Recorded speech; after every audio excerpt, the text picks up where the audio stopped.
Welcome to North Ambition Narratives. Today, I have another amazing gentleman on the show. His name is Dr. Boxtart, and I hope you enjoy the show. Dr. Boxtart, it's a pleasure to have you, sir. Thank you very much. Talk about yourself and what you do. Well, my name is Dr. Jason Boxtart, and I'm a naturopathic physician, and I've been doing that since about 2002. 2002. So quite some time. And so my practice is primarily sports medicine, so fixing injuries and that kind of thing, helping people out of that. And then also most men's health, so anti-aging medicine and men's health. Yeah, so health optimization with men. So, Doc, talk about your childhood. Did you childhood. always wanted to be a doctor, or let's talk about how you got here? Yeah, so no, I wasn't as lucky as Tracy was. I didn't Tracy was very lucky. I couldn't believe the things that Tracy said that she knew exactly what she wanted to do from 6 years old. It was a little different for me. I grew up in a family business. So family business. Yeah, so my dad and mom started a grocery wholesale company and retail company early on in our lives. And so my brother and I were really groomed to be in the family business right from the word go. That was always the expectation. We were going to work in the family business, and we did. My first job was at 13, cleaning the toilets and pushing the buggies in the grocery store. Are you serious? Oh yeah. Are you Italian by any chance? No, I'm not Italian. No, I'm. Well, frankly, I don't know for sure actually, because I was adopted. So my dad is Dutch, my mom's German, and so I'm probably some sort of mutt. But some mixture of things. So they adopted you when you were a kid? Yeah, when I was a baby. Yeah. Oh, okay. Yeah. So like whatever you are, you brand new. You look like a Viking, kind of a Yeah, strong Viking. appreciate go that. on to Thank battle. You. Yeah. Well, I haven't always looked like that. I actually only started really looking after myself seriously by the time I was around 40. Actually. Are you serious? Well, I've been an athlete all my life, but ask Tracy. She's seen some before and after pictures. Early in my life, I did martial arts like she did, and then I did endurance sports for a long time. So I was didn't look like this. So you look like Hercules. Yeah, and then it wasn't until I got later on in my life that I decided to do strength sports and other things like that. We can talk about all that stuff later, but yeah. So let's talk about the China. So you were embedded into the family business?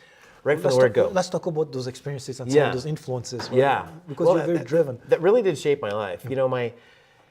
I'm really proud of my parents. Like they came to Canada after the Second World War. Yeah. And my dad came to Canada from Holland, largely because the Canadians liberated the Dutch from after the Second World War. Yeah. And Canada was a utopia, compared to Holland back at that time. And so he always wanted to come to Canada and frankly to make money to send back to his family. Yeah. And so he came to Canada at a young age, very young age, without any English, without any money, and without knowing anyone. He just literally took a boat to Canada, landed on the East Coast, and the Canadian government gave him a train ticket and said, get off the train wherever you want and start a life. And they gave him $32 or something like that. Just like that? That's it. That's all he had. He had no money, didn't speak English. And he actually met another Dutchie on the train and just basically sat with this guy because he didn't know anyone. I think that he was only maybe 20 at the time or less, like a young man. Yeah. And eventually got off the train in Kitimat because that's where the train ended. The train track literally ended. And so Alcan was there, still there, the smelter. And the guy that he met was actually working at Alcan. Yeah. And so that's where he started. So what is Alcan for people that don't know? I think it's an aluminum smelter sort of thing up in Kitimat there, yeah. So that's when he went, started his first job. That he literally got his first job with his Dutch driver's license, which at that point was this big fold-out affair, right? Like, multiple folds of paper kind of thing. And he told the guy, listen, I'm a professional window washer, so hire me. Yeah. And so in very broken English. And so he literally, that was his first job, cleaning windows. And then it got cold. Mm-hmm. And then he's thinking, man, like this is not going to be such a great job in the winter. So then he's cleaning windows on a Safeway grocery store. Yeah. And back then they had big glass windows in the front. Yeah. And so he's looking through the window thinking, man, that looks like a better place to live, work than here. Yeah. So then he went into the store and folded out his driver's license again and said, "Look, I'm a professional janitor." And then, no joke. And then he got a job cleaning the floors at night. Yeah. And that's where his grocery career started. And by the time he was done with that, he had 300 employees and sold his business to Overweighty. How did he do that? That is crazy, coming from, Lot of work, Yeah. Lot of sleepless nights, lot of sacrifice. And so so him and my mom did that together. I mean, he started his own business with a second mortgage on the house from a finance company. Yeah. And if he didn't succeed, we would all be living in the car. Wow. So he was all in. How did There was you- no opportunity for failure. How did you meet your mom? Well, they met in Kitimat somewhere along the way. Yeah, so my mom had ended up in Kitimat. Her family was from Vancouver Island, and then she was up in Kitimat with relatives. Yeah. And so they met there. So she used to call him the Dutch cowboy. Why? Yeah, well, because he was just kind of crazy. Like he was he and still is quite a personality. He's a very larger than life kind of guy. Let's talk about it a He's a little bit. very big personality guy. He walks into the room and if he wants to, he's the guy that fills the room. He's that guy. Yeah. Wow. Yeah, pretty amazing people, both of them. So they got married. Did they have their own kids? Yeah, so for whatever reason, they couldn't have their own kids, and so they decided to adopt kids, and so both my brother and I were adopted as babies. Yeah, That's beautiful. So my brother's a 6.5-foot redhead. not even kidding. See how- Yeah, one of the most beautiful people in the world, my best friend, without a doubt. But yeah, we're we don't look like brothers, never have. No, not at all. But he's a fabulous guy. Yeah. So how was it like? Sometimes when you adopted, you don't feel you belong to the family. But did you have any of the experience, or did they just give you everything? No, my parents, they told us both that we were adopted right from the word go. Like we So they didn't hide it like someone. No. We didn't. They didn't sort of do a reveal. When we were 16 or something. They told us, in age appropriate ways as we were going along that we were adopted. And so, but frankly, we never do the difference. I mean, when you're an adopted kid, you don't know the difference between one family to the next. So they were my parents. And so I love them as much as any other kid loves their parents, and they loved me that way too. So no, frankly, I never knew any different. Okay, It was good. always great. Yeah. So let's talk about some of the funny things that your father done, like some of the more interesting stuff. Oh God, there's some things, I suppose. I don't know. I should probably ask him if I should tell some stories, but I'll try to keep it mostly PG. But honestly, they were. I mean, really hardworking people. Like lots of times my dad would say, "Listen, Jason, if I told you what I was doing with the business all the time, I don't know if you'd sleep." Because, like they started with nothing. I mean, like literally they had no money. I mean, my dad started with nothing. So when you try to make something out of nothing, You have to work so hard. you have to work hard, but also you have to take chances. You can't be conservative. Yeah. You can't be sitting in the corner, wondering, I'm waiting afraid, for it to happen, yeah. right? And so, in the grocery wholesale side of things, he would, often buy commodities and look at commodity futures. Yeah. And so, for instance, he would buy, 2 or 3 trailer loads full of coffee, like tractor trailer loads full of coffee, thinking that the price was probably going to go up. And so if he made like $1 extra a tin, because the coffee commodities would increase the price of coffees, then he'd win, right? But if it didn't go that other way, then frankly we weren't eating.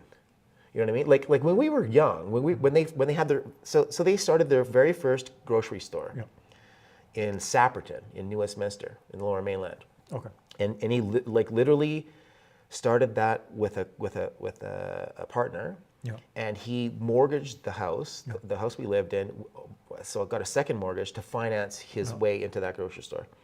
And my mom was at the till, with the other cashiers, and Dad was the grocer, and his partner was the meat department guy. Yeah. He's a butcher, and we would not infrequently be eating cans with eating out of cans with no labels on them. or like, you know, the dented cans from the grocery store. Yeah. Like that's, you know, because nothing went to waste. Yeah. You know what I mean? Like there was none of that. Yeah. And so, so we, even as that progressed over the years, and you know, if you skip ahead 25 years, my parents, they were really wildly successful, right? But all along the way, they never forgot where they came from. You know, the very first apartment they had was in a basement suite in Kitimat with a concrete sink, and they had hardly any furniture. And my mom tells the story of scraping up some money together to buy an Elvis record. She was a big Elvis fan when she was younger. And so my dad came home from work and she was dancing in the kitchen to this new Elvis record because she had one of those little portable, you know, record players. And he got so angry because they didn't have enough, he had a car, but he didn't have enough money to put gas in the car. So the car was always in the driveway, right? Yeah.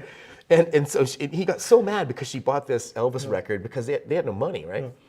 And so, like to this day, she still laughs about it. How pissed off he got about the Elvis record. like 40 some odd years ago, or 50 some odd years ago now, I guess. But yeah, so they never ever forgot where they came from. They they're really well off. My mom still brings the cans back, to get their deposit back. She refuses to drive a nice car. Thinks it's too ostentatious. My dad loves nice cars. He loves nice clothes. He loves a nice watch, that kind of stuff. And I probably got that from him. But my mom, not flashy. If she was talking to the Queen, she would talk the same way to the Queen as if she was talking to you. She's not an ostentatious person. She's humble, kind, and they're just very regular people. Yeah. Doc, I've seen a lot of people that they had nothing and then they became big. And then, but they forget themselves. It's easy to do. And then they lose everything. Yeah, it's easy to do. Yeah. And then who are you? Yeah.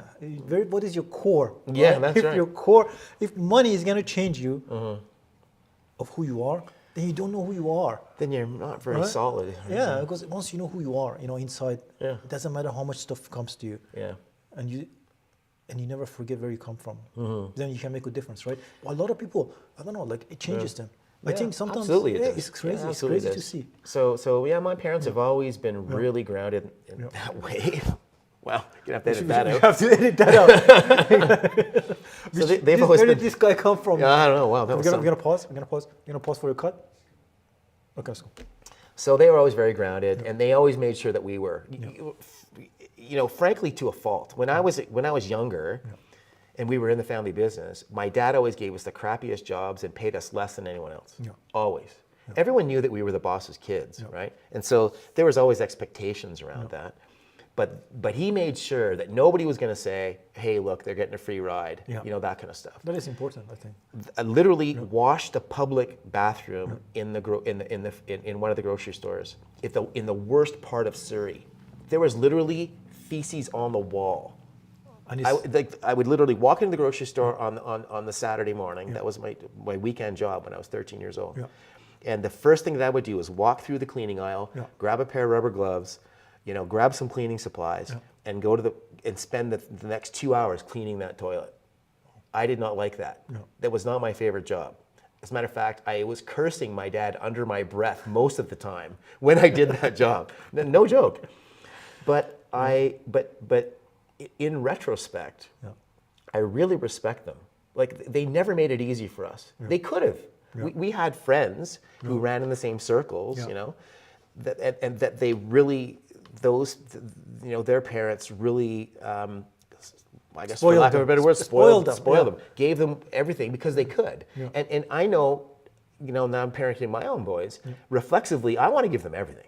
Anything that I can, I want them to experience and to have, because they're my kids, right? And but it takes so much self-discipline to not do that. It is hard. It's almost heartbreaking to do that to your kids when you know you wouldn't have to, right? But they did anyway because they knew in the long run, even though they weren't my friend. That wasn't the point. The point is they were my parent. And their job was, as a parent, to make sure that I was the best human being I was going to be by the time it was time for them to let me go. Yeah. That was the point, not to be my buddy. Yeah. And to this day, I really respect them for that. That was a difficult decision as a parent to make, right? Yeah, because you don't want to It's spoil your not- kids. Well, we saw it all around. Yeah. There was other kids in the same, circle Yeah. that frankly became really useless adults. Yeah, yeah. Honestly. Yeah, I've seen it. And only just because their parents indulged them. Yeah. I mean, that can go both ways. I mean, there's always people that, that have those same opportunities and turn out to be great people. Yeah. But I saw a lot of the negative repercussions of that.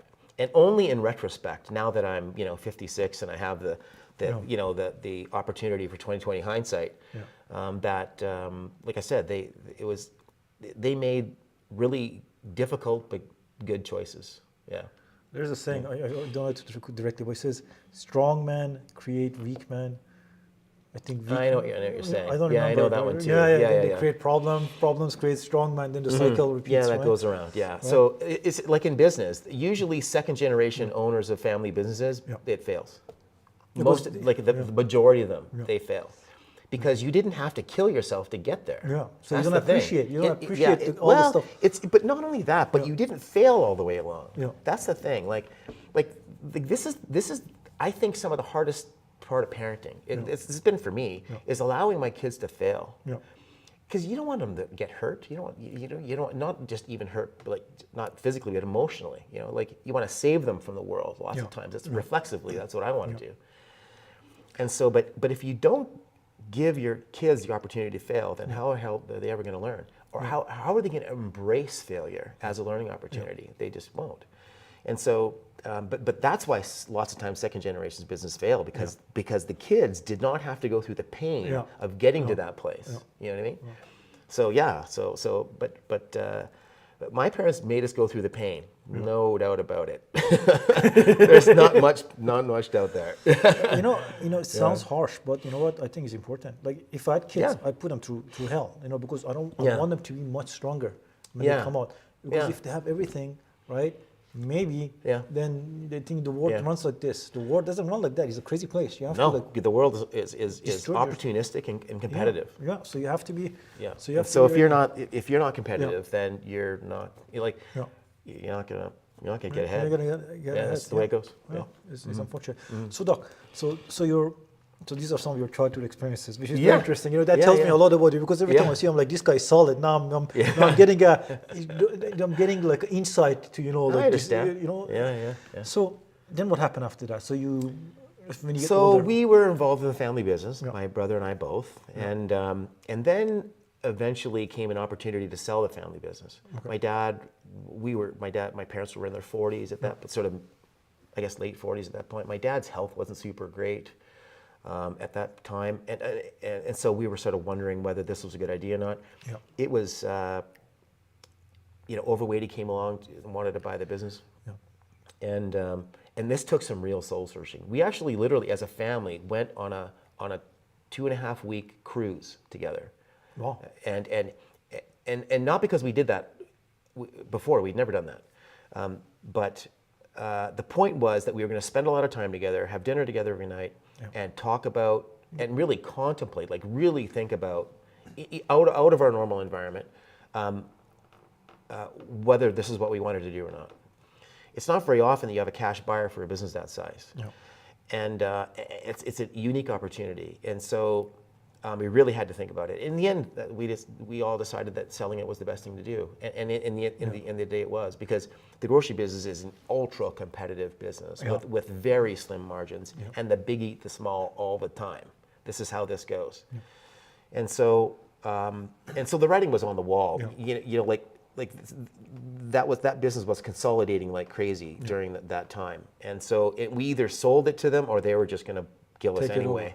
They were business. Like, the truth of the matter is that business likely would not still be there today if we had have ran it. Because of bigger companies coming just in. Bigger right? companies take.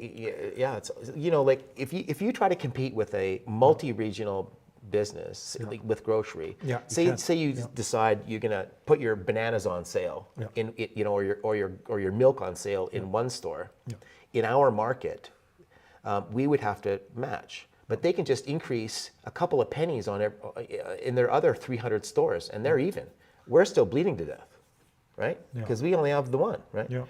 So we had 30 stores, but the point being is that you know, we were a very small regional player. Like, just to give you some scale, they bought our whole business, okay, for the price that it takes them to build 2 grocery stores. And that same year, they built 13 grocery stores. That's how big Save On Foods is compared to how we were. And overweight, and so Loblaws is that much bigger again from them. So it's a very competitive. It's a very competitive space, and it's all about economy of scale and cash flow. And if you're not big, you're dead. So what were some of the conversation at the table? Well, and your dad took your inputs too, right? Yeah, we talked about it a lot. That is amazing. And because he really wanted us to take the business on. That's what he in his heart, I know that's what he wanted to do. Because, and he like told us more than once, you know, he built that business for himself because it was his love. But he also built it for us and for our future and for our future family and all that kind of stuff. We talked about it a lot. It was about legacy, you know, not just about, you know, making a couple of bucks. When you put your heart and soul into something like that, it's almost like another child. And then just to sort of like take a check and walk away, it's not that easy to do. It sounds simple. It's like you're losing something of yourself. It's really a big deal. And so it was really an existential struggle for him and for my mom and for us to think about doing that. But when you took the emotion out of it, in the end of the day, we made the right choice. So what happened was I was running a small portion of that business when when Overweight came along. I had franchised some retail stores. There was about half a dozen on the go, and we had sold them to franchisees. And basically, those stores were the precursor to M&M Meats on the West Coast. I had copied M&M Meats, and then basically rebranded it and built the stores, and off we went. Copied it verbatim practically. And then so what happened was eventually Overweight bought the whole thing, and so my parents said, hey, listen, like, you know, you did this, and here's a chunk of money, you know, from this sale, and my brother too, and so I took that money and financed my way back to school. And so at 27 or 28 years old, I went back to school, and then had to figure out what the hell I was going to do with myself, because all I'd ever done was work for the family business since I was 13. So I, frankly, were you confused a little bit? I had no idea. Yeah. So I actually spent a lot of time trying to figure out what I wanted to do. And one day my mom came to me and she said, hey, listen, I have some friends down the road with some kids, and they did this vocational assessment. And they were like literally just out of high school. Here I am, you know, 27 years old. And she said, listen, this really helped them sort of find their way. You know, maybe you should do that. And so I did. I thought, okay, well, I don't have a bloody clue what I want to do. All I ever thought of my whole life was that I was going to be working in the family business. So so that was a week long of IQ tests and aptitude tests and interest inventories. 1 week long? A whole week. Oh, wow. 9 o'clock in the morning, go 5 o'clock in the afternoon, pencil and paper tests and oral interviews the whole week. It was extensive. It was extensive. And so, but what was an interesting experience, because during that experience, I was also learning about myself, about what I was interested in, almost sort of coalescing out of this cloud, you know, during that period of time. So finally, there was the exit interview at the end of that week. We sat down with this person who specialized in that sort of thing. My dad was there with me. And they said, Jason, you're a pretty different kind of guy. And so I have to preface this. So when I was younger, I had ADHD too. Everybody just like everybody Trace. Wild, right? So, but again, this was early on. How were you? Was it difficult for you with ADHD? Were you like? Yeah. Your brain was like. So I'll tell you. So back then.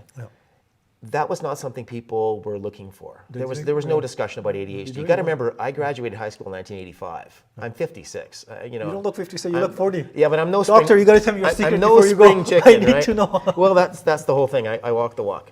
So the point being is, there was no discussion about that. So I struggled through school, failing in grades high and things school. like that, right? You said? Yeah, I was a solid C student. I was not brilliant at school. Yeah. So I had what Tracy and I refer to as a lot of negative feedback during my educational career initially. So skip ahead to this vocational counseling experience that I had. The guy sat me down. He said, "Listen, Jason," he said, "you have an IQ of 135. Yeah. 130 is genius." Wow. As a matter of fact, he said, "I'm guessing that it's 135 because the highest that the scoring that we have actually is 125." Yeah. Or 127, he said the number was. And he said, "We can't actually test that past that with the things that we do here." Yeah. And so you would have to do some other kinds of special stuff to know. But he said, "We're sort of guessing it's around that number." Yeah. And he said, but the challenge is that you have some reading disability, which I didn't know. I was having tracking problems when I was reading. Yeah. And so as a result, having comprehension problems. And on top of that, ADHD. So my brain was doing three things while I was trying to figure out what was on the page, right? So we were both blown away. My dad and me, because frankly, when you have ADHD and you have a very middling experience, in high school and elementary school, I frankly thought I wasn't very smart. Because you internalize all of this stuff. Because when you're told, "Hey, listen, you got a solid C, way to go, buddy. You got 55." So you got pretty much half of what you said was wrong. And they on the test, right? And they keep comparing you to other kids, right? All that stuff. Oh, so and so got all A. of that It's stuff. just you go crazy after. And so I frankly, it was absolutely astonishing to me what he told me. But it encouraged me. And then that was a seminal moment, actually, frankly. And then so he said, "Listen, frankly, you should go to post-secondary education." When you heard that, that IQ number 135, were you like, "Oh my God"? Well, of course. I'm a genius, and I didn't know it. Frankly, my brain blanked. Yeah. What happened to your dad at that same time? He actually teared up a little bit. Are you serious? Actually did. Oh wow. Yeah, he was absolutely aghast because he was there with me the whole time, all the way through high school and elementary school and everything. He was there looking at my report card saying, "Jesus, man, what am I going to do with this kid? He's going to be living in my basement forever." Right? Yeah. Oh my God. And so we both looked at each other. And we're like, "Well, now what? Yeah. What does that all mean? What am I going to do?" And so so I got some special educational training in reading, tracking, and comprehension, and other kinds of things. We went and got that done, and so there was that. And frankly, the thing that really got me was that it changed that experience changed who I thought I was, and encouraged me to think, you know what? Maybe I could do something exceptional. Maybe I could. And so he said, "Listen, and so all the way through all of these pencil and paper tests that I did and screening inventories and interest inventories and all these things, it became clear that I should be in healthcare in some way." And so the guy said, "Listen, you should be a dentist or something along those lines. That's what you should be." And so here I am, 27 years old at the time. And I said, I'm thinking to myself, well, what am I going to be like 40 by the time I get out of school? I'm not going to do that. I'm a young man in a hurry. I'm not going to school for 15 bloody years. 15 years for dentist. I'm just not going to do it. So I thought, anyway, so what happened was eventually we sold the family business. I had this opportunity to reinvent myself, which is a unique opportunity that not everyone gets. I was afforded some space in my life to do that. And then I decided, okay, I'm going back to school. And so the first time I went to university, I was doing business courses, that kind of stuff. And now all of a sudden I wanted to go into sciences and into healthcare. Not quite sure exactly what yet. My initial idea was to become a physiotherapist, an occupational therapist, something like that. It was a little shorter than dentistry, but still interesting. And so I thought, okay, I'll do that kind of a thing. Went back to school and realized that I had no prerequisites to get into sciences to go do that. I was just going to ask you that. I literally started behind the starting line. I literally went to college to take High school classes. high school Yeah, yeah, classes yeah. to eventually be able to qualify to Yeah. get into the college, like the university courses I wanted, undergraduate university courses I wanted to do, to eventually get into what I really wanted to do. Yeah. So to skip ahead a lot, How long did that take you to do? 12 years. In the end of the day, it took 12 years. 12 years. 12 years I was It in was post-secondary difficult, right? education. Yeah. Well, yeah, it really was. Because with the ADHD thing, your brain is I just really struggled, and plus, I had to learn how to be a student, Yeah. which is very another, hard. another whole skill All set. the demands, all that You got to stuff. remember, I was working for quite a number of years, right after high school and in college and university. Yeah. I was working, and so it's a completely different skill set to then go shift your brain and say, okay, now I'm a student. Talk right? about some of the experiences of being a student Well, and the differences. I had to learn how to learn. That was it. Because again, my brain was a little different, and I had to really learn how to learn and learn how to write tests. These are all skills that frankly I don't know if we necessarily learn much It's of. just like putting. Yeah, and so how do you study for particular kinds of tests, and how do you learn? When I eventually got into naturopathic medical school, that program at one point in the second year we took 13 classes at the same time. Wow. So there were so many midterm exams that there was 1 week between the midterms ending and the final exam starting. That's how many courses we took. Yeah. When I was there, I had cue cards. For instance, I was studying, or I was sleeping, or I was in class, and that was all I did. All I did. I was all in, and there was no option for failure at all, full stop, never going to happen.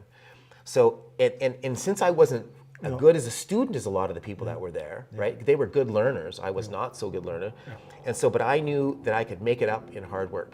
So in time. And so I gave everything to this thing. And so I would be sitting on the subway with cue cards. I'd be grocery shopping with cue cards, memorizing cue cards as I'm picking things off the shelf and like going through trying to jam this stuff into my head. Yeah.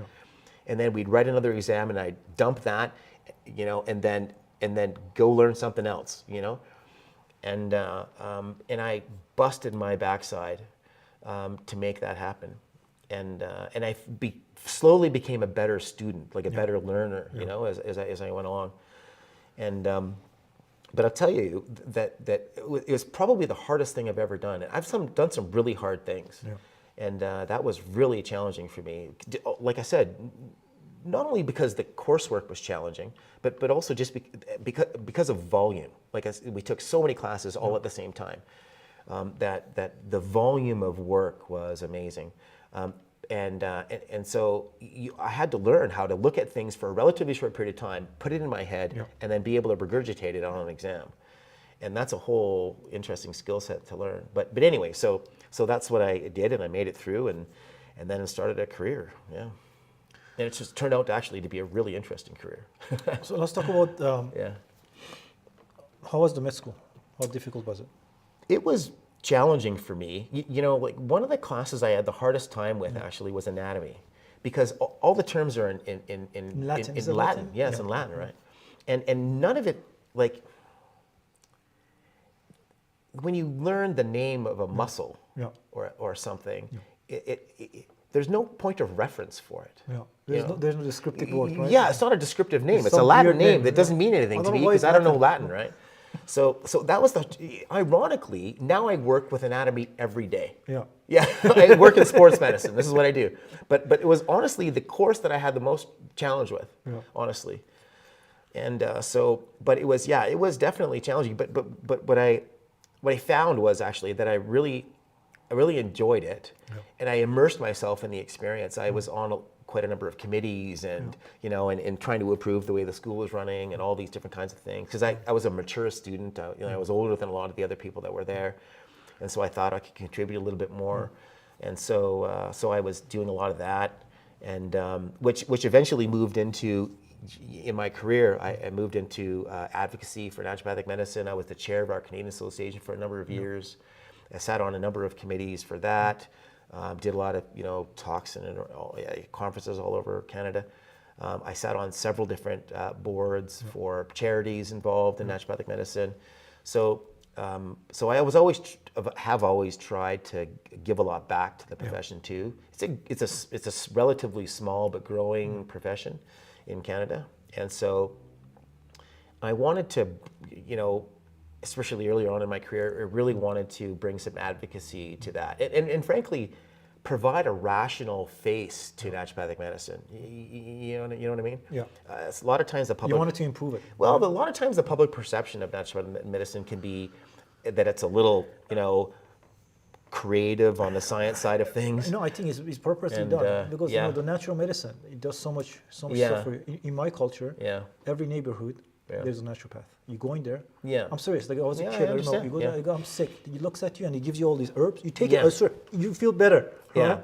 So there's a long tradition of that Yeah. all over the world. Yeah. But in the Western world, there are some things that happened around the 50s Yeah. that really super shifted purposely, or the 40s, sort of purposely shifted, made a chasm Yeah. between what's now called Western medicine, Yeah, right? and then or basically drug-based medicine, and then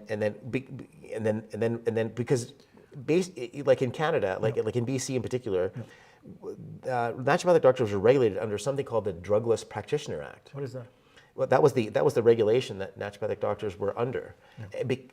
Because I'm just using that term as an illustration to describe the divide between natural health practitioners and Western medicine. There was literally meant to be this sort of Chinese wall between those two things. It was constructed that way, and so that's the way. So it's always been characterized as a dichotomy.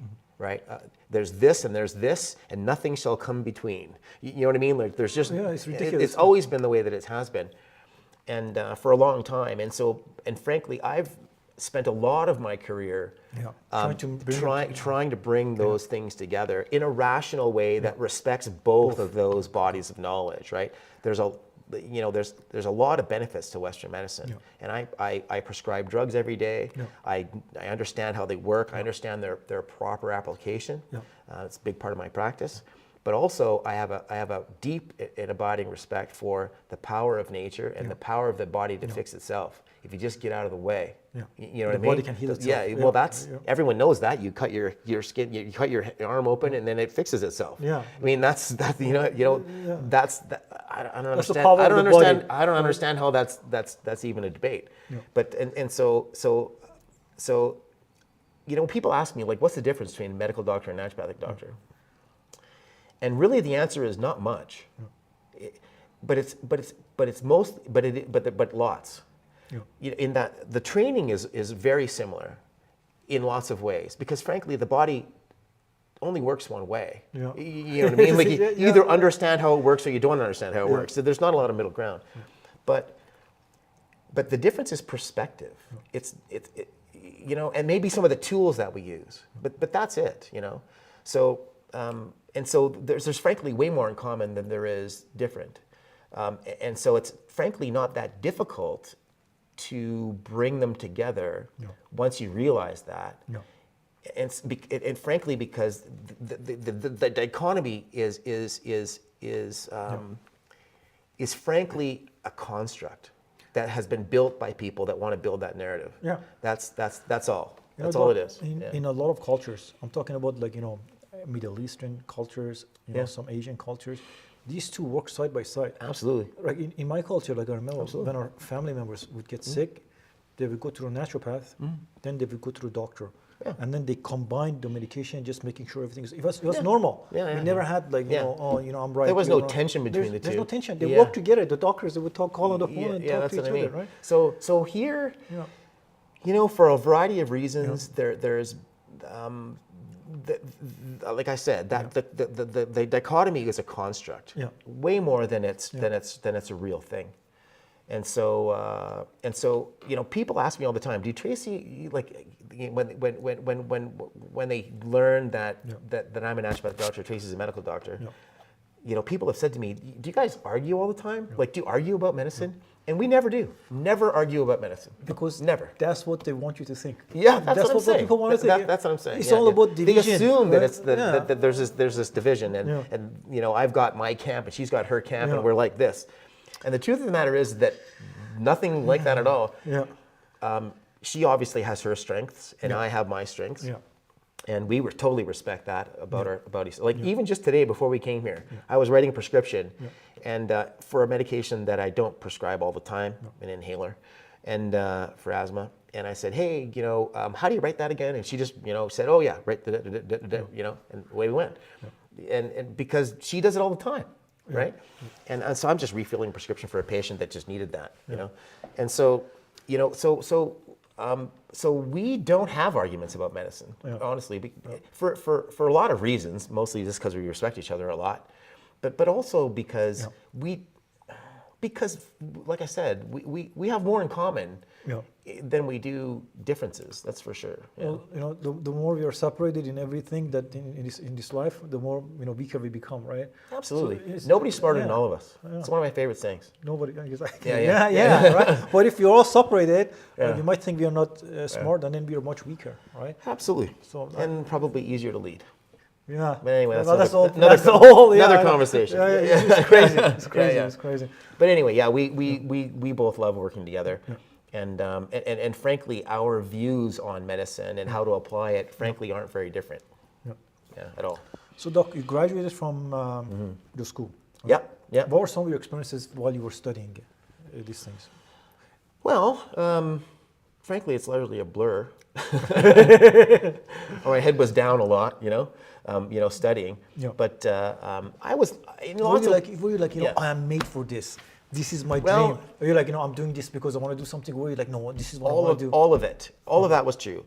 You know, I loved it. Sometimes you hated it. But it was exhausting. And like I said earlier, probably the hardest thing I've ever done. You know, and like I said, I've done some really hard things. This was challenging. But also, you know, I felt like such an accomplishment to get through it. You know, every step of the way. And the farther along I got, frankly, the more I loved it, and the more it was encouraging to me. Because you got to remember, like I said, when I went to school, I wasn't sure that I could do it. You know, even though this guy told me I was supposed to be all smart and everything, I still had to figure out how to be a student. You know, so but yeah, it was a really interesting experience. Met a lot of fabulous people that I still keep in contact with, and. It was largely a great experience. Yeah. So, Doctor, it took you 12 years to get here, right? Yeah, sort of all in. Yeah. So, what was your father's reactions and your parents? Were they proud of you? It's actually really funny. Very happy. They were super happy, but they were. It was my dad that actually suggested that I become an naturopathic doctor. He had actually been. It's kind of a funny story. Okay, let's go. So he had a heart attack, and had cardiovascular disease. Like. Just to give you, I don't know if he may or may not want me to tell you the story, but I'm going to tell you anyway. So he was about 42, and his mom needed something, I forget what, but she's in Holland still, and by herself, and I think that she needed some legal stuff done or something went on, and so he had to go to Holland to look after it, and he was a very responsible son. He looked after his mom, you know, like crazy. And frankly, that's why he came to Canada, to make money so he could send it back to Canada for her, because their dad died when they were quite young. So she was alone. He also died of a heart attack. So dad, anyway, so he was going to Holland. He was having heart attack symptoms before he left, and he knew he was having a heart attack. He was having chest pain and pain down his arm, and he was sweating on the plane, on the way to Holland. He knew he was having a heart attack, and he still went, because that's how stubborn he is. I'm not even kidding. So he does what he has to do. I think it took him about 24, 48 hours, the stuff he had to do. He got right back on a plane, landed in Vancouver, went right to St. Paul's, and he was on the table getting treated inside of 8 hours, 12 hours. Like quad bypass, like serious heart attack. That's how stubborn the man is. Okay? So, yeah, I don't know. I don't know what you say after that. But I started like, wow, like the Terminator. this is a guy. Yeah, this is a pretty different This guy. is like a Viking bloodline. So Just again, a different guy. Yeah. So yeah. Anyway, that was my dad. So Yeah. so what happened? He told you to be a naturopath. So what happened? Well, what happened was, so he was referred to a cardiologist, Yeah. and his cardiologist said to him, "Listen, like as the years went by, and he did checkups and stuff. He said, listen, your dad died of a heart attack. Your brother died of a heart attack.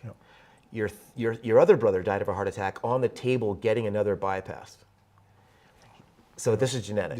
He said, "Listen, you're going to die too if you don't do something different." Yeah. He said, "I want you to go see this guy." Yeah. But if you tell anyone that I referred you to him, I'm going to deny it Why? because he's a naturopath. Oh. His name was Dr. Alan Tyler. Yeah. Really neat guy. Yeah. He has now passed away. But he was a medical doctor who became a naturopathic doctor. Wow. And so he had so many letters behind his name that he would fill up a business card. Like, not even kidding. He said, he actually showed me these two different business cards he had. He had this usual one, and he said, then I have my super impressive one that he hardly ever used. But if he said, if I like an academic crowd and I want to impress people, I give them that card. And it had literally like 10 things behind his name. He was a very accomplished man.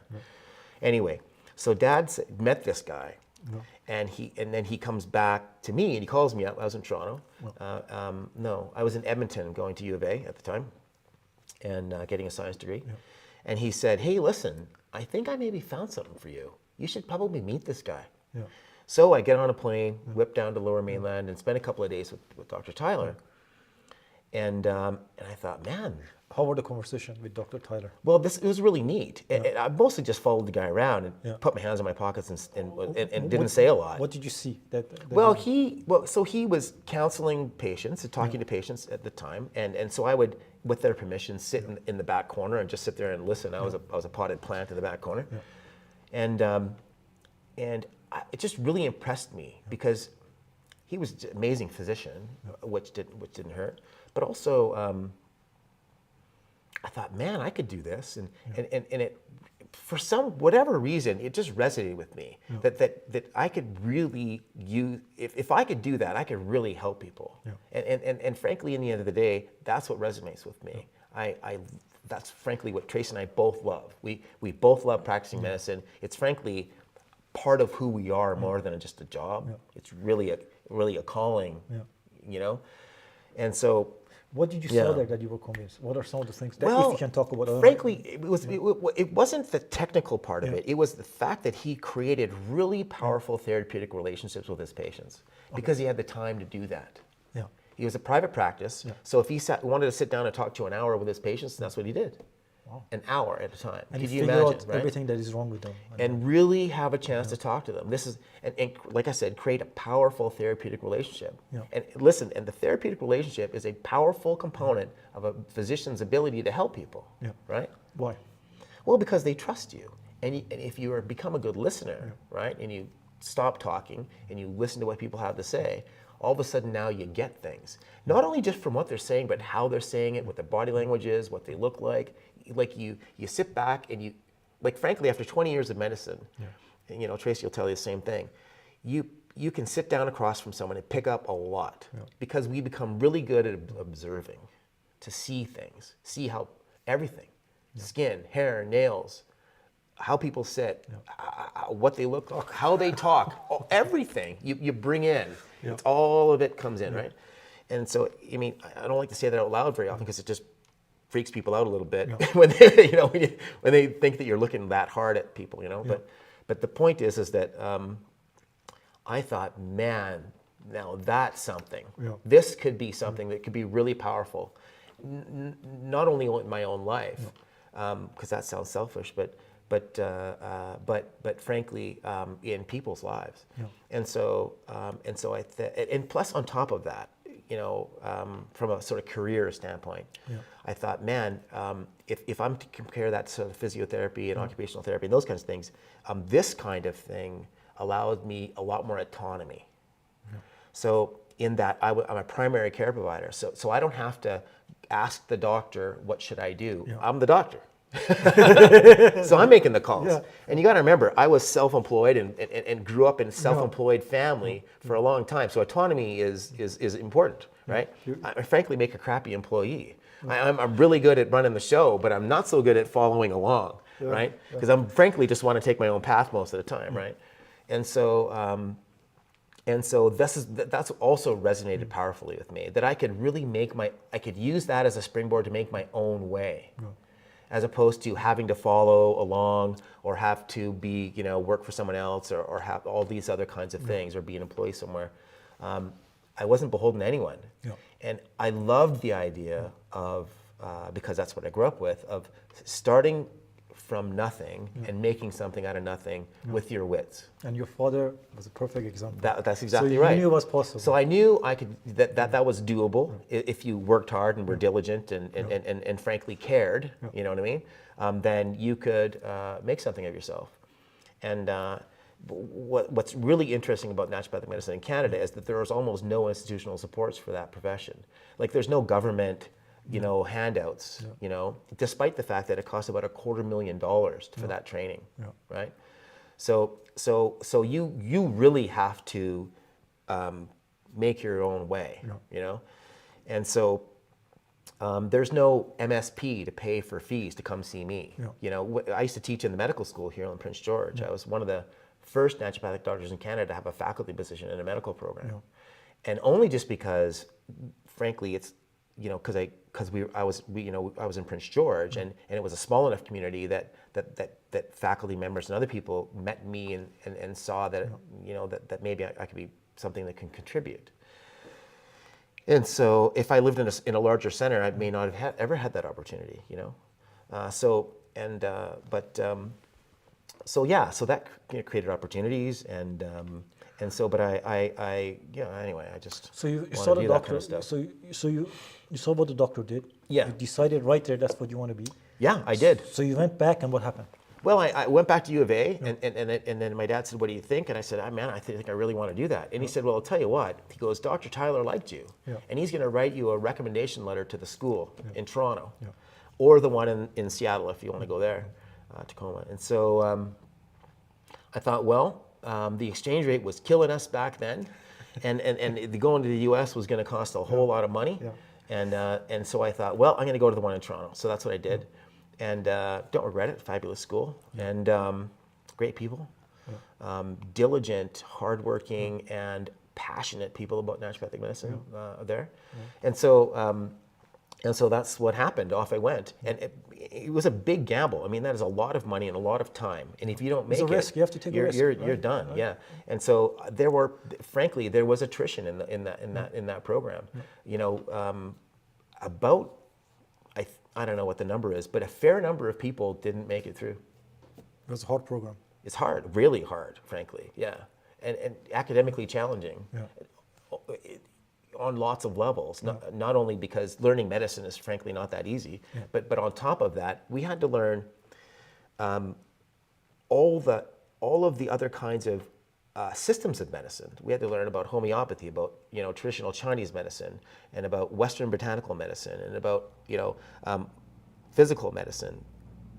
All of these things, all on top of learning how the body works.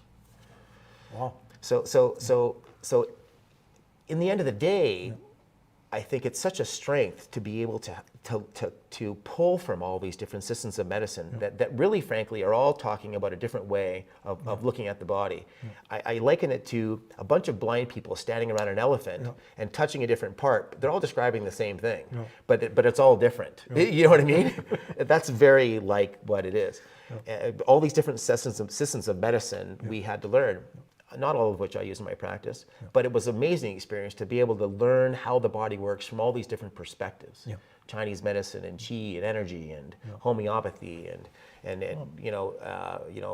Western botanical medicine. How do you learn about the active constituents in plants and how they work and what their what the pharmacology of those things are, and on and on and on. Super interesting stuff. Yeah. So when you graduated, what happened after that?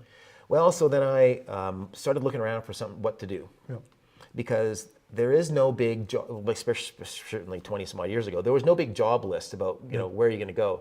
You had to figure it out, Basically, you got a diploma, you got a kick in the butt, and that's it. have a nice Yeah, here day. you go, have It was fun. nice knowing you, and off you went. You know, that was it. Kicked out of the nest, you know, long drop. So, and so I basically, I thought, well, I have an advantage. I'm a little older and I have a couple of bucks still left over. And so I thought, well, maybe I'll buy a practice. So I sort of like jump ahead of the queue a little bit. You buy an existing practice so I don't have to start from nothing. And then so that brought me, and I knew I wanted to go back to BC because BC at the time had the best scope of practice, and that's where I was from, and that's what I wanted to do. Started looking around, landed up in Quesnel, looking at a practice in Quesnel. That didn't work out, so I landed in Prince George because a guy needed a locum for he had a neck injury. And was doing, it took a long time to recover from cervical spine fusion. And so I right out of school ran this guy's busy practice for 9 months or something, or 10 months, something like that. So that was really jumping into the deep end, which was right up my alley. It's what I wanted to do. I wanted to immerse myself in this thing. And I didn't want to sit around in an office waiting for people to show up. That was not my style. So I wanted to jump in, and that's what I did. And frankly, you know, and then 20 years went by. Well, not even exaggerating. It was a blur. You know, 20 years. A dog and 2 kids later, and whammo, you know, it happened. You know, you look up and you're like, wow, 20 years went by. Wow, you was that busy, right? Your life was so busy. Very, very busy. You built a very successful practice, and frankly, you know, really thrived in Prince George. It's a really great place to, I think anyway, a great place to at least back then, to raise young kids, and lived a small life. You know, went to church, went to work, you know, looked after my family, and that's pretty much all I did. And it was a great part of my life. So, doctor, talk about your first patient. Your first patient. Do you remember that far? I know one of my first patients. Okay, so talk about how you feel. You know, when they walked in, were you like, oh my God, this is my first patient? You know. Well, I have a lot of patient stories. Because of rules around patient confidentiality, I can't really talk a lot about that. I want your feeling. But I'll tell you, here's what I'll say. I think that it's such a privilege to be able to practice medicine because you get to be an intimate part of people's lives. And oftentimes, when they're in some of the most vulnerable times of their lives, you know, a part of not right in the beginning of my practice, but as I got more confident and started to learn more about medicine, because listen, no matter what anyone tells you, you graduate medical school, you know enough not to kill people. You're not a good physician. You're new, right? And you rely a lot on your superiors, on the more, you know, mature physicians, and to lead, you know, to help you along the way. I did lots of that too. And so what I'll say is that the early years were characterized by the amazing feeling of gratitude. Sometimes I looked around thinking, somebody letting me do this, and I get paid to do this. Like, this is unbelievable. Like, people come to talk to me because of what I know, like what's in here. You know, I thought, man, oh man, like what an incredible privilege. I frankly loved it. It sometimes scared the hell out of me. Sometimes I felt entirely out of my depth. You know, I get to put game face on, you know what I mean? People can tell you some outrageous things, you know what I mean? So early on, you know, it was an incredibly powerful experience. And I'll tell you, like 20 some odd years later, I still feel that way. Tracy and I both still feel that way. Practicing is a privilege. Being allowed inside somebody's life in a way that they may not even let their best friend be in their life. You know, I do a lot of men's health now, and we talk about things you would not talk about with your buddy. You know what I do lots of sexual health. You hide it, right? Yeah. Well, I have lots of conversations about sexual health with men. You know. And erectile dysfunction, all these kinds of things that you wouldn't necessarily have a conversation over a beer with your buddy about. but they talk to me about that, you know. And so it's an incredible privilege to have those kinds of conversations with people and it takes a particular kind of skill set to, in a very short period of time, allow people to do that. And to be safe. Yes. Right? Because they're vulnerable. Yeah, that's right.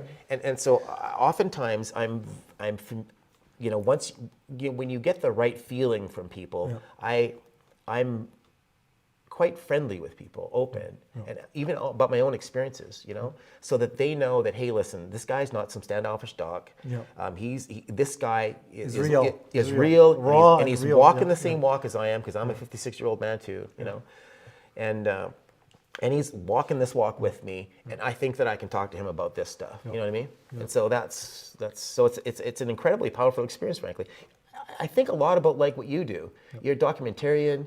You have to learn how to let people let you into their life a little bit, so that they have to feel comfortable. Offer their experience to you. You know what I mean? And that's a real skill. Yeah. Same idea. Yeah.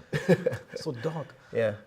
So how did you meet Dr. Tracy? Let's talk about the juicy stuff now. Yeah. So, well, it's kind of funny, honestly.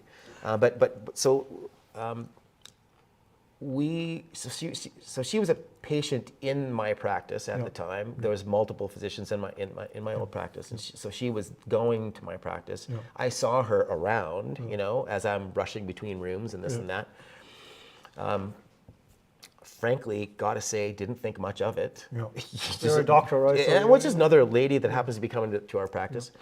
And one day, really probably the first day that we really met.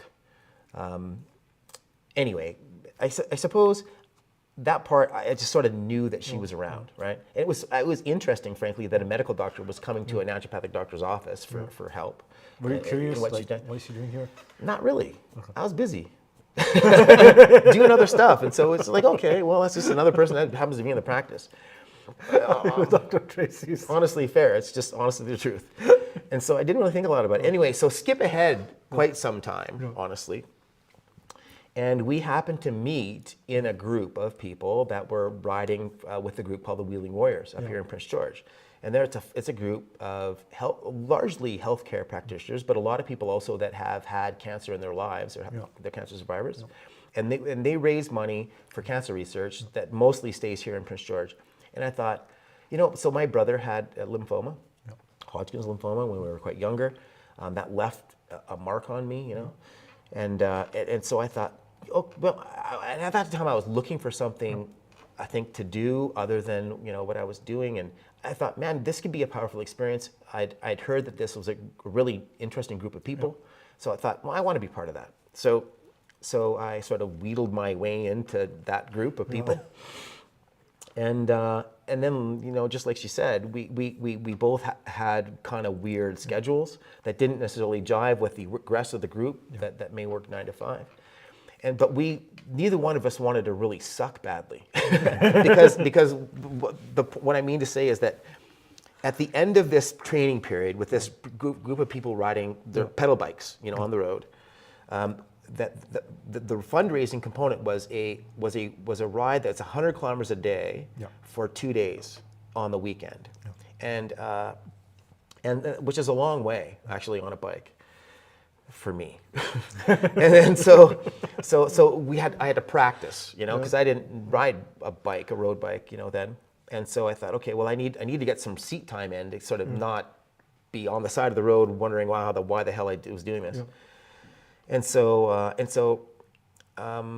we started chatting, and one day I kind of walked up to her and said, hey, you know, you think maybe we could like train together a bit? Because she was faster than me, like way faster than me. And I thought, I kind of need somebody to pull me along, you know what I mean? And so I frankly spent a lot of time behind her on the side of the road, frankly, you know what I mean? And but it turned out that we actually got to talking, you know, a little bit during that period of time, and we got to know each other a bit, and we became quite good friends. I think because we had a lot in common. We both loved medicine. We had that common ground. We were both competitive. Neither one of us really wanted to, you know, like be at the back of the pack, you know, despite the fact that it's not a race. but life is a race. You know what I mean? Really, in the end of the day. And so, so we ended up spending time together enough that we, were chatting and talking and realized we had a lot in common. And That's it. over the years, one thing leads to another, and before you know it, And now you work here we together. are. So what do you both do for patients now in your new What's clinic? that? What do we want? What do you do? You guys both work with patients. Yeah, What are some we of the do, things yeah. so let's talk about your business a little Well, bit. it's really, honestly, it's interesting. Frankly, it's unique that a medical doctor and a naturopathic doctor are working together. Yeah, That in Canada, doesn't, right? yeah, in Canada, doesn't happen super often. I think more and more as time goes on, but still unique. So what's interesting is what drew us together, and I think what makes our practice, that when we practice together, exemplary, is we both love medicine. We both love practicing medicine. It's who we are in the end of the day. We never stop talking about it. Honestly, we talk about it all day, every day when we're away, like when we're together. Like, I kid you not, this is how nerdy we are. A date for us, really commonly, is sitting in a restaurant with tea and doing continuing medical education. Oh, wow. I'm not even kidding. We'll go through this, CME article and talk about it and go through the questions together, and we just love that stuff. We honestly love learning, and we love practicing medicine, and so that's, I think, our common ground in lots of ways, And so we're both colossal nerds, honestly. But so the practice is interesting because we both have separate practices. She works in walk-in clinic, emergent medicine stuff. She loves that. Frankly, I think in another lifetime I'd probably love it too. I did a emergency medicine rotation in 4th year when I was in school. I actually arranged that myself because naturopathic doctors don't do emergency medicine rotations. They just don't in Canada. And so, but I fell in love. Like to order lab work and have it in your hand 15 minutes later is awesome. Like when you're a doc, that's so cool. You know what I mean? Like you see they take an X-ray bedside and you see it, on the screen like 15 minutes later. It's awesome. You don't have to know wait. what I mean? You remember everything. It's all right there. You know what I mean? It's so amazing. So we, so anyway, so we had that in common too. We both love adrenaline sports. We both all this anyway. So she has her own kind of practicing medicine. I have a sports medicine practice that I do separately as well. But then when we come together, we have a men's and women's health practice where we do preventative medicine and sexual health medicine, and basically like this term we coined health optimization, which is. So this is really what it's about. We get middle-aged people, men and women both, who come into our practice and say, listen, I'm tired, I don't feel well, I used to feel well, I know what that's like, but I don't anymore, and I don't know why. There's nothing wrong with me. I go to my family doctor, and they run some lab work, and they say, listen, you're 45.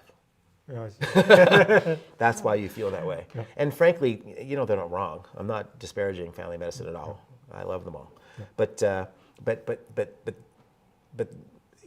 there's no pathology. They don't have colitis. They don't have, They're healthy, but they're unhealthy. You know what I mean? They're not what they want to be. And they can have pathology. Don't get me wrong. We have lots of patients that have heart disease and have diabetes and have all these things, and we manage all that stuff too. Don't get me wrong, but lots of times, after that pathology is being managed, now what do you do, right? Or if you're or if you don't have any of those things going on, but you're just, like I said, you're tired, you're not sleeping well, you're not performing at the work the way you'd like, you're not performing with your partner the way you'd like. The kids are exhausting you. All of that, all of life, everyone's adulting. It's not easy. You know what I mean? So what do you do about that? You know what I mean? So our job is to help people feel the best that they can at that time, and we do that using, evidence-based medicine, lab work as indicators of benefit, so that we're watching that move as we're going along, so we have objective measures of that. not just subjective, like, yeah, I feel better. Well, listen, lots of people feel good when they're smoking crack. Doesn't mean it's a good idea. Doesn't mean it's a really good idea, right? Feeling good is not necessarily the best indicator, for health, right? I mean, it's great. Don't get me wrong, but maybe some lab work to show that in fact you're doing better is a good idea too, So we use hormones, we use medications, we use natural things, we use lifestyle modification, we use all of this stuff together in this interesting rational way that really helps people, and we come at that from two different perspectives in the middle, and we learn from each other all the way along. It's fabulous, honestly. So how can people find you, and what is the name of your practice right now? So the practice that we have together is called Omnio Medical, and we chose that word, that name together because omnio in Latin means everything. We wanted to find a name that kind of characterized our coming together of these two different disciplines and perspectives, as a whole, And so even our logo, which is this sort of M for Omnio with a circle around it, is when people look at it carefully, they'll see that the M in the middle is red, and it's two slightly different shades. And when you look at it, it actually looks like two people holding hands. Two people holding hands. Yeah, that's right. That's us. Oh, that's cute. Yeah. It keeps getting better. Yeah, that's right. Yeah, that's right. Yeah. It's kind of neat, eh? Yeah, it's beautiful. Yeah, that's right. Yeah. So you guys are crazy in love, right? Nuts. Which is very rare nowadays, right? Well, Tracy is a very, she's a different person. But in a fabulous way. Honestly, we are both really kind of different people that probably wouldn't be super good for other people, but really good for each other. Yeah, good. That's probably the best way of putting it. Yeah. Doctor, so you mentioned that at 40, you changed your life. What is that about? Because you're all muscular. I cannot believe you're 50. So here's the kind of the backstory. Yeah. So I was about 40-ish years old, I think 42. And my parents invited myself and my kids and everything to go to Hawaii. They had a timeshare there, and they wanted to share that with us. And so they said, "Hey, listen, pack up the kids." We had no money. They said, "Pack up the kids. We're going to buy you a plane ticket. Come to Hawaii with us. Hang out for a little while." They saw that we were burnt out and tired, and previous marriage and everything, and everyone was exhausted. And so we said, "Okay, off we go." So I went to Sport Check to buy some shorts to wear. Didn't have any shorts. Buy some shorts and stood in the mirror, looked at myself, and went, "Holy Lord, man! Like, you're rocking the dad bod big time here. Like what's good?" And I'd been athletic all my life. Yeah. I did martial arts for 20 years when I was a kid. And did world endurance duathlon and triathlon and marathon when I was in my 20s. Yeah. I always liked to do things silly, and so I was always like trying to always find the end point all the time. You know what I mean? And so anyway, so here I am looking at myself, going, "Wow, okay." So this is where you're at now, huh? I'd never, frankly, stopped to look very much. Because you're so busy. Just doing my thing and everything else. And frankly, loved raising children, my boys. And anyway, so I thought, man, I got to do something. So I decided I negotiated 45 minutes twice a week to go to the Y, to go exercise. Yeah. And the truth of the matter is that I hated it. Yeah. I lifting weights. Going to the gym for me was durable exercise. I wanted to be outside, riding a bike or running or playing a sport or doing something. That's what I did all my life.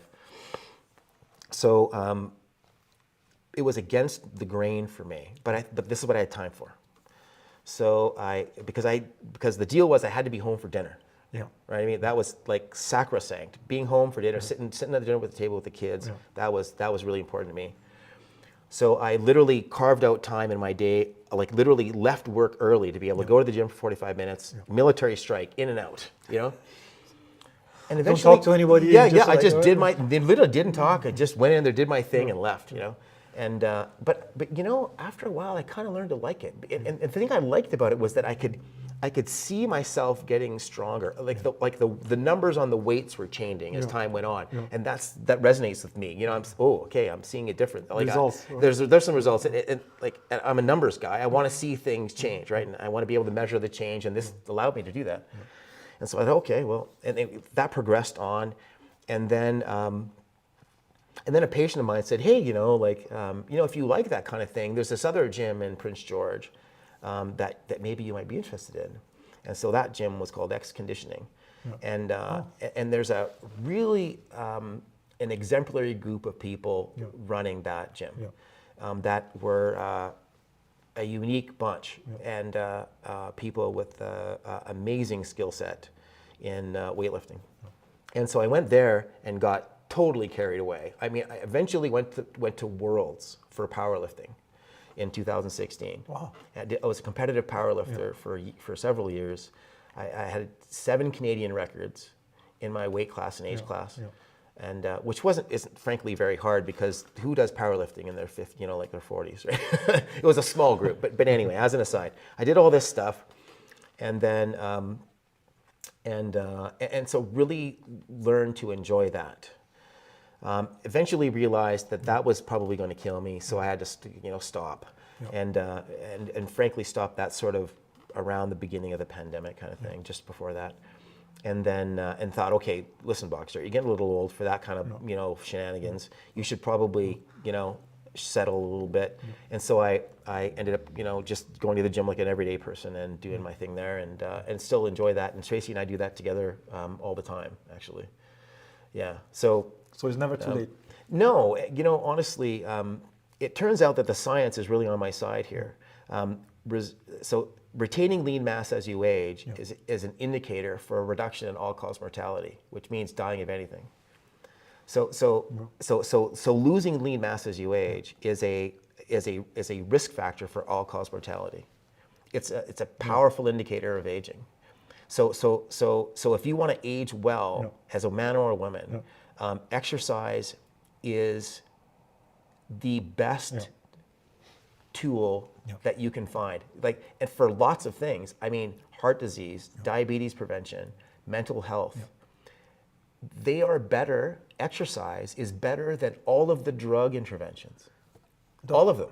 So when you say exercise, how many times a week and how heavy? Are we going crazy heavy? Or? No, I used to do that, but that was an adrenaline sport. That's it's like NASCAR. You're just waiting for someone to crash. You know what I mean? Like that's what draws people to that sport. It's super hard. Not too many people can do it, and it's kind of crazy.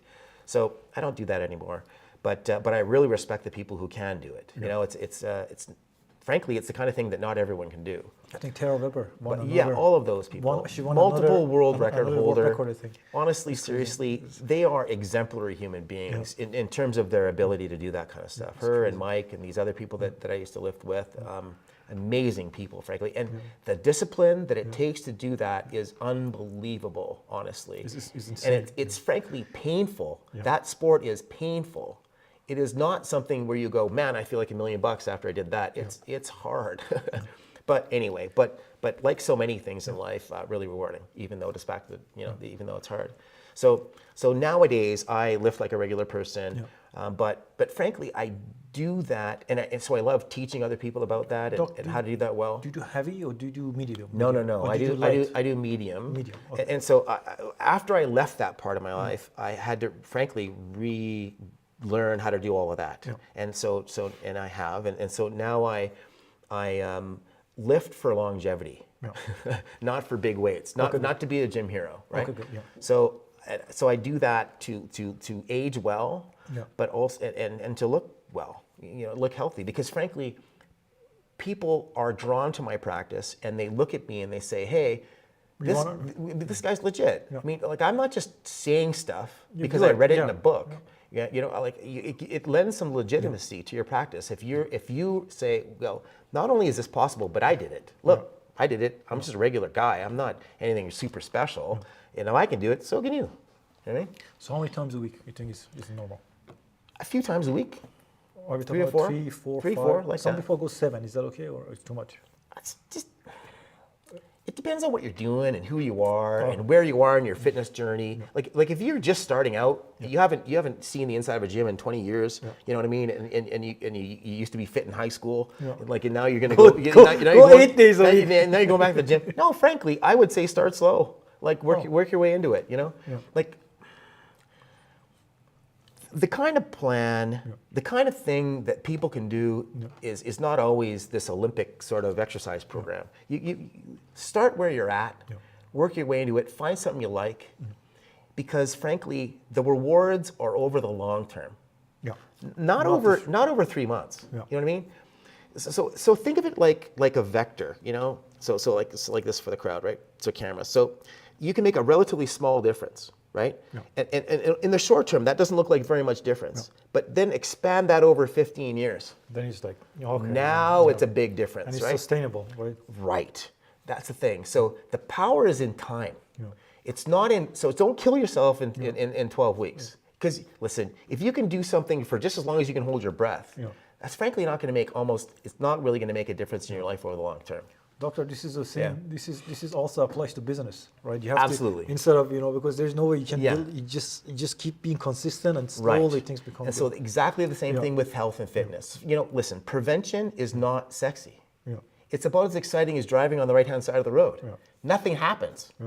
And that's the point. That's a good thing. You don't want things happening. That's the point, is nothing's supposed to happen. You're just supposed to be healthy. You know what I mean? So it's not interesting in that you're not getting a lot of positive feedback. You're avoiding problems. You know what I mean? You're not, that's the point of prevention, right? So I help people build rational plans for them, whatever they're at. Lots of people don't want to look like me. They don't want to do the things that I did, right? For lots of good reasons, frankly, because lots of things I did was really dumb at the time, Well, you learn, right? That's the point. But it's not for everyone, right? So everyone's got their own path, and I totally understand that. And so the trick is to find your way, and I help people do that. And then, because the best plan is the plan you can do over the long term, not the best plan. So, Doc, before we finish, do you have anything else you want to talk about? Well, I think just talking about our new practice is probably great. I think that Omnio Medical is really unique in that it's largely online. So we do onboarding in Kelowna and in Prince George in person. But then also, largely after that, lab work and virtual visits online. It's frankly really new to both of us, new to me too. This frankly is just a child of the pandemic. In that, I think the whole world got used to doing more things like online, that, Zoom meetings and all the rest of it, right? And so it's normalized a lot of that stuff now. But really, frankly, it was an epiphany to me how great it is actually to be able to do that, because it creates a much more enjoyable life for me. But from a business perspective, also overhead and everything is way different. Way more reach. There's 100 reasons why this is a fabulous idea, not only for me but for the patients too. So that's been really interesting for us because, like I said, I brick and mortar practice for 20 years, and all of a sudden now I'm having had the discipline to sit at your desk in your home and do do consultations like that, right? But anyway, that's worked out really well, and also what we've done is really focused on so I do men's health, testosterone replacement therapy, preventative medicine, cardiovascular risk reduction, diabetes risk reduction, all this kind of stuff, right? And then like I didn't tell you about this. I used to work for an oil and gas billionaire. Wow.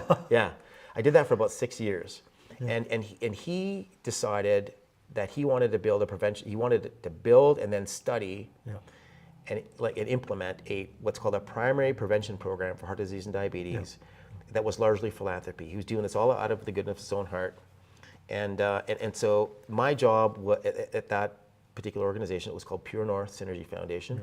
And my job as the lead clinician for the province of BC was to scale up that thing to a population size intervention.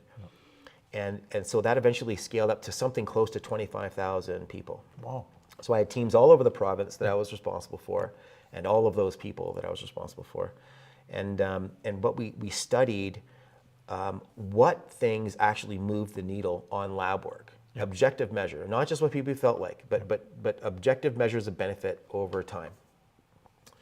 And then we ended up pitching that program actually to health ministers in BC and Alberta and First Nations Health Authority and everything like that. But that's as an aside. But the point being is that I took all of that experience and knowledge and now we apply that to our practice here. So I intimately know what is useful and what is not useful in the world of prevention. and health optimization because I did it with 25,000 people for 5 or 6 years. That is insane. Like Yeah, that yeah. is like you cannot. Like, it's Yeah, insane. that's what I'm saying. Yeah. So, and so it's a skill set that was built in a crucible, I gotta tell you, of pressure. But it was an amazing experience that frankly, completely changed my outlook on medicine and practice. Yeah, it was pretty cool. It was all focused on helping vulnerable population people. So I got to help people in a scale that most physicians never get to do, unless you're a public health officer, and got to help people that would otherwise never ever be able to afford that help because Alan paid for everything. Oh wow! So it was That's all amazing. free. That It was amazing. never free, frankly. I love because when people do stuff nothing's like that, free, right? but it was no cost for all the people involved. So I did that, and then have been able to bring that experience into my practice. So it's pretty interesting, actually. Pretty neat. It's fun. I'd love to find out more. Super fun. So what is your website? And then where So can the people find website is called omniomedical.com. Pretty straightforward.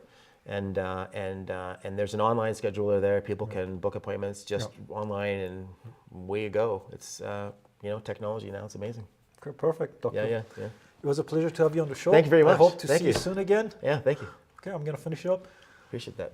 No, it's amazing. The good thing about this thing that we do, I'm always getting schooled. I love learning. Yeah. I love it. Well, It's crazy, right? we all We're do. both learning. I'll do.